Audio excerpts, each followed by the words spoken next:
Hello, let's walk through this book by B.A. Paris, Behind Closed Doors. It explores the unsettling gap between appearances and reality in a seemingly perfect marriage.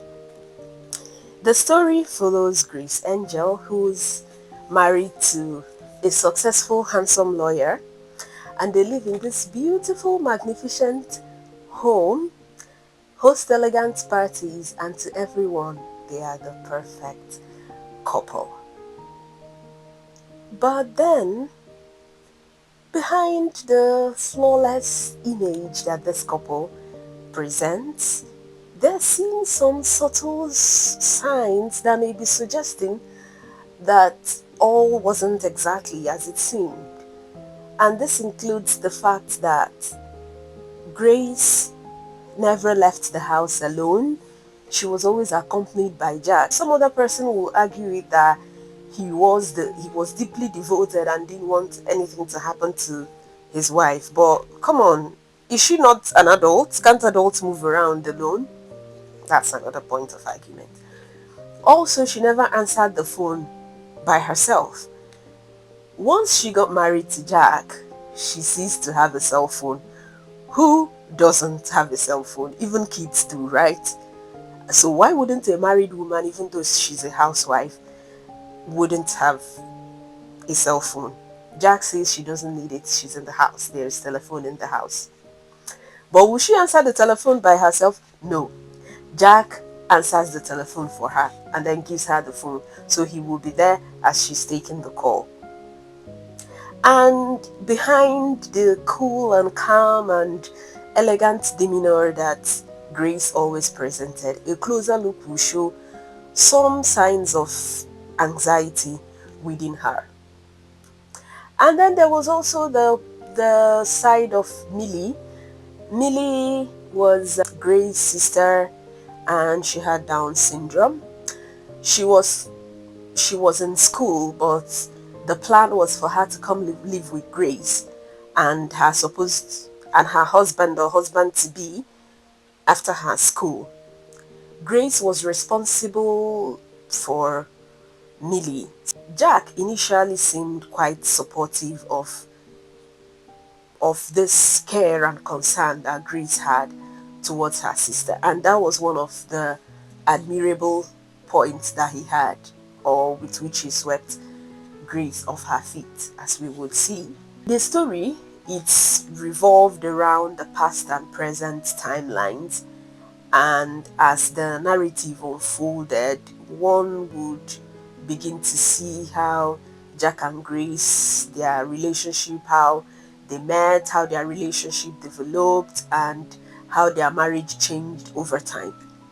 And one thing again that we would also see is that the life that Grace was living behind the doors of her beautiful home was a far cry from the excellent image she presented to the public.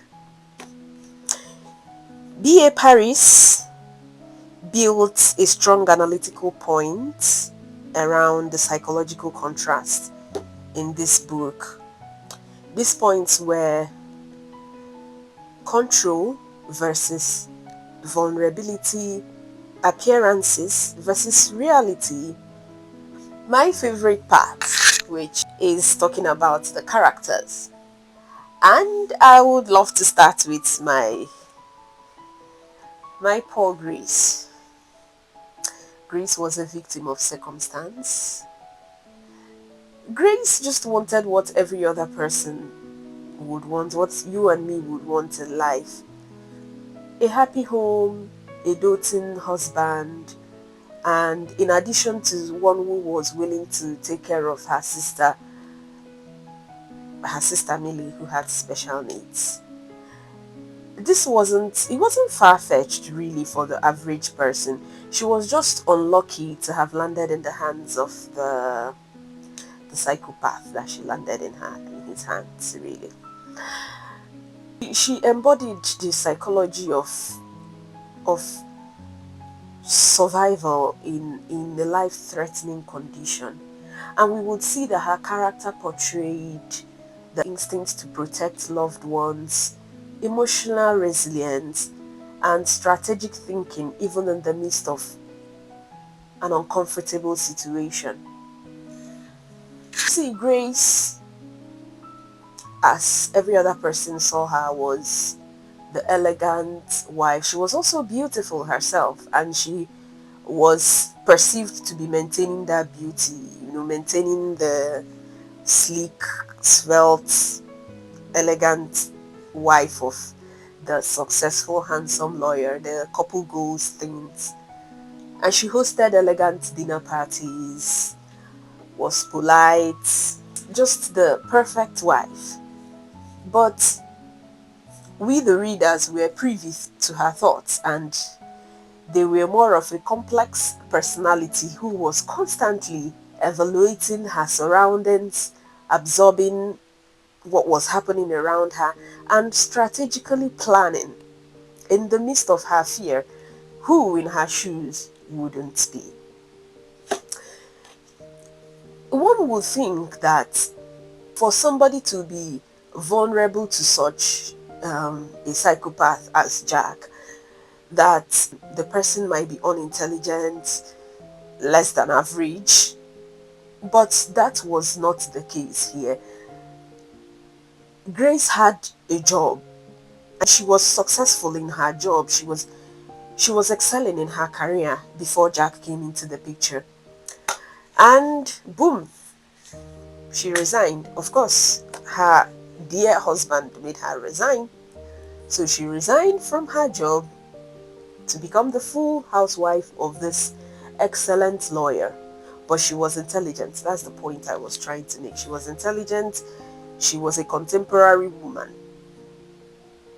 So it wouldn't be seen that she was an easy target. Or maybe, yeah, Millie must have made her the easy target.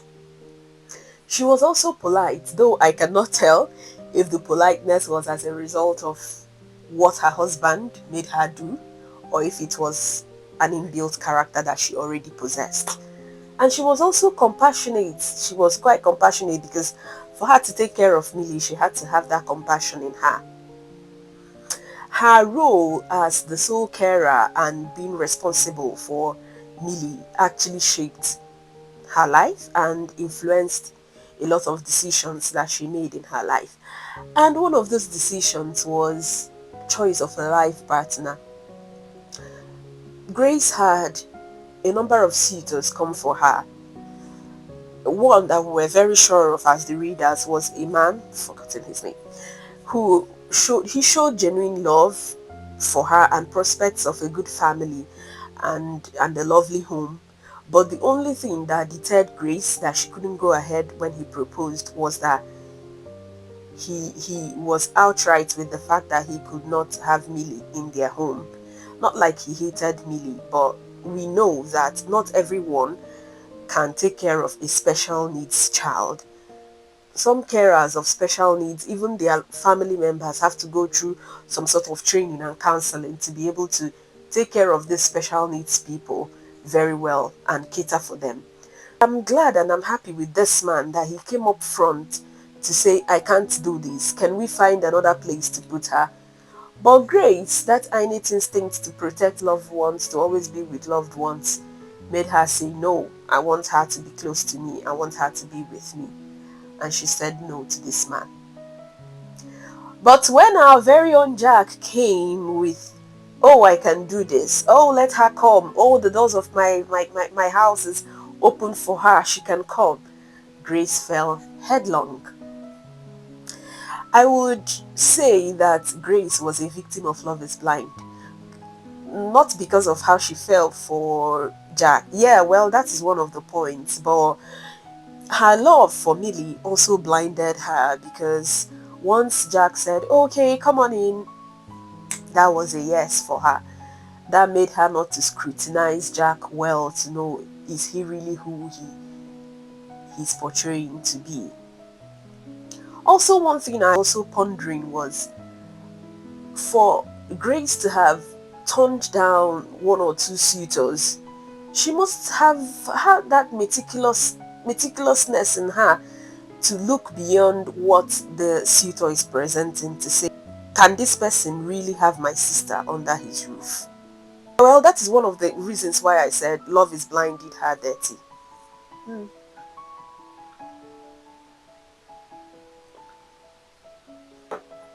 So that's our Grace. Now let's go to our dear old Jack. Jack Angel. Just look at his name, Angel. So that everything about him will be perfect. Like 10/10 across all boards. Jack. The handsome, successful lawyer. Okay, at least he did not build up the handsomeness. Handsomeness comes naturally, but he must have been enhancing it and maintaining it, of course, to fit into his image.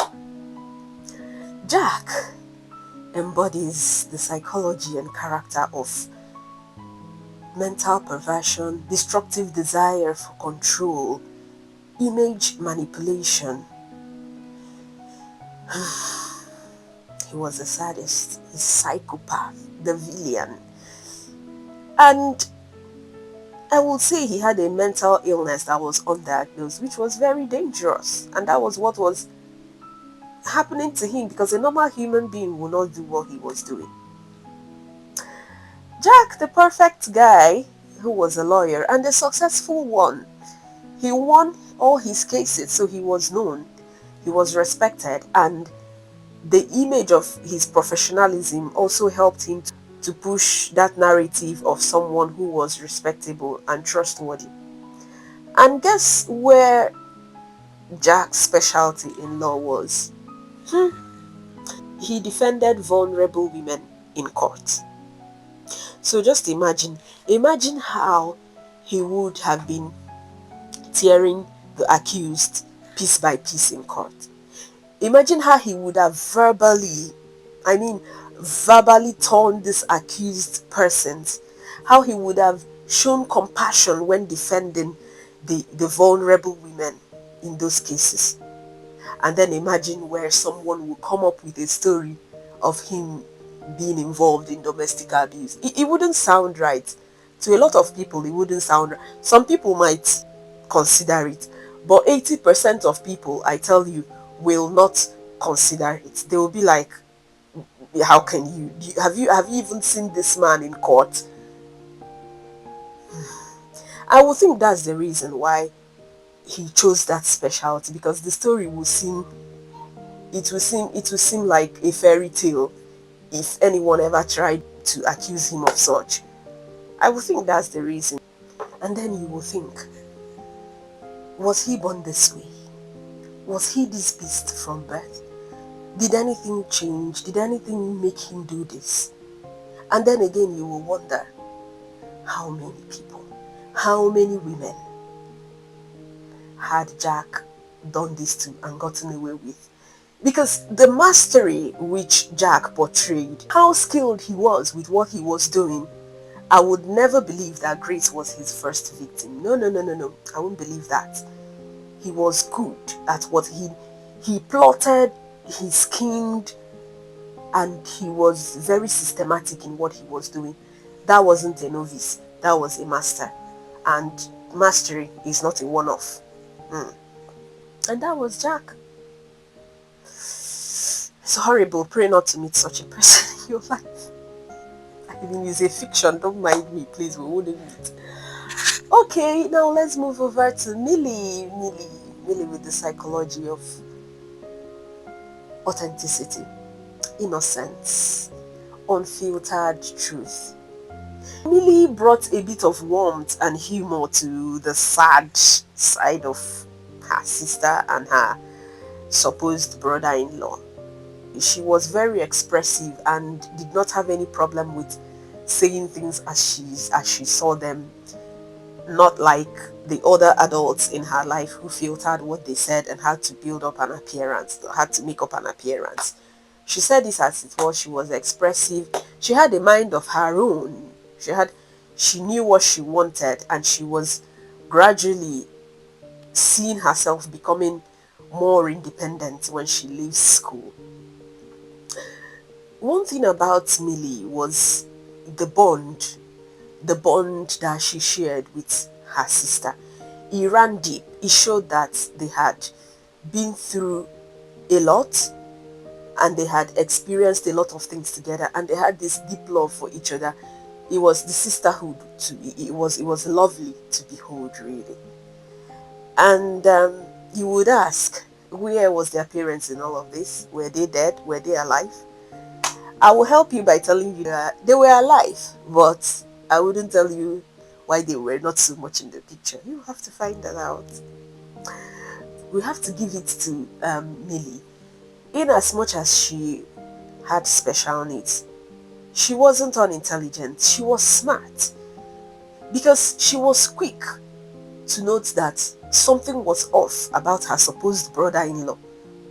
And she could sift through her sister's cool and calm appearance to know that all wasn't well with her. That was also an aspect of the person that she had lived with and known all through her life to observe that no, something is not well with my sister. And you know, one other endearing thing about her, she didn't say, okay, even if all is not well with my sister, she's the big sister, she's the big one here, I trust her, she can take care of herself, she will get herself out of it, she will handle it all fine. No. Millie knew she had to help her sister in the tiniest way that she could, in an unexpected way. And her help, oh, it went a long way, really. It went a long, long way for her sister. Bless her. Let's talk about Esther. Esther is the keen eye observer. She was observant and paid attention to the subtle emotional cues that all was not as well as it seemed like. When other neighbors and friends were oohing and eyeing the perfect image, the glass polished perfect image of the couple, Esther knew that that's not true. She knew it wasn't true. She was seen to relate with Grace in a more humane and genuine manner than other people that were only tending to be polite, societal politeness. No, she was more friendly. She was seeing beyond the hello hi. She was hearing things that Grace was not saying. She was a wonderful neighbor, really. She knew that all that glitters was no good. And then you will imagine, why did she have that sixth sense? Could it be that she had someone who such had happened to before, who had similar experience? Did she know someone? Had it happened to her? Or maybe she reads this kind of books or watch movies like this that made her antennas go up. Okay, that's on the lighter note though, but Esther was it. She was that great neighbor amidst what others could not see, could not point out. Now to the societal friends, neighbors, colleagues that were always hailing them. In today's world, you know that Grace and Jack will be the couple goals. They will be those couples that when they post pictures, they will have a million likes. There will be those people that everybody will be saying, will be stunning them. Yeah, will be stunning them. Oh, I would want my home to be like this. I just wondered how many of them would go home after the parties and dinner that Grace and Jack often threw, and would be like, oh, did you see how lovely they were? Did you see how gorgeous? Did you see how devoted the man was to his wife? Why can't you be this way? Why can't you be that way? They would have been envying their house. They would have been envying Grace. They would have been looking up to them. They are hailing and oohing and ahhing of the impeccable picture that the couple were presenting. It helped Jack boost his image of excellence. No one would want you to see the dark and ugly side of them. Not like everyone would be a psycho like Jack, but you cannot entirely determine or have the knowledge of what is happening behind anybody's closed doors. So wanting to be like them, wanting to have what they have is baseless, because you don't know what is happening. Envy no one. Don't compare yourself with anyone, because you do not know the battles that they are fighting. To be honest, this book made me paranoid, at least for the first 1 week or so after reading it. At first, while reading the book, let me start from while reading the book, at each plot of escape that Grace had, I always held my breath, praying, let this be her escape. Let this be her escape. And you could imagine how bad I felt when each of the plans failed. I'm scared. Honestly, I was scared. Like, I would even be hearing my heart beating. Like it was really happening. That was what this book did to me. That was what this book did to me. And after reading it, I was always evaluating people around me. Always looking at, are you sure? Are you sure something is not wrong somewhere? Is this laugh genuine? Is this smile pure? Is there a clue that I'm not seeing? Is this person trying to tell me something and I'm not reading it? That's what this book made me traumatized me. But I'm glad I read it. It's a good one. It's quite a good one. And if you've read it, let me hear what you think. If you've not, I hope I've fired up that zeal to say, please, where can I get this book? I need to read it ASAP.